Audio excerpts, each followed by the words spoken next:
መቀነስ ከብዶኛል ከዛ ተጨማሪ ደግሞ የወር አበባ መዛባት እያጋጠመኝ ነው ስትለኝ አንድ ሴት ኢሚዲየትሊ ጭንቅላት የሚመጡት ሁለት ነገሮች አሉ ሃይፖታይሮይዲዝም እና PCOS ሶ ዛሬ ሃይፖታይሮይዲዝምን እንይ ሶ ሃይፖታይሮይዲዝም ማለት እዚህ ጋር የሚመነጨው ታይሮይድ ሆርሞን ሲያጥር ነው ታይሮይድ በዋነኝነት ስራዋ ማለት ነው ሙሉ ሲስተማችንን ታንቀሳቀሳለች ዋና ማናጀር ናት ሶ ልብ ምት አፈጫጭ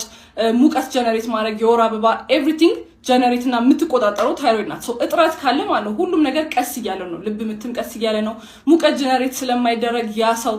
ቅዝቃዜን ቶለሬት ማድረግ አይችልም በተጨማሪ ደግሞ ዝም ብሎ ይወፍራል ምክንያቱም እየተንቀሳቀሰ አይደለም ሜታቦላይዝ እየተደረጉ አይደለም ነገሮች ሶ ሁሉም ነገር ስተክ ያደርጋሉ ኢቭን ድርቀት ያጋጥማቸዋል ሁሌ እንደተኙ ነው ግን ሲነሱ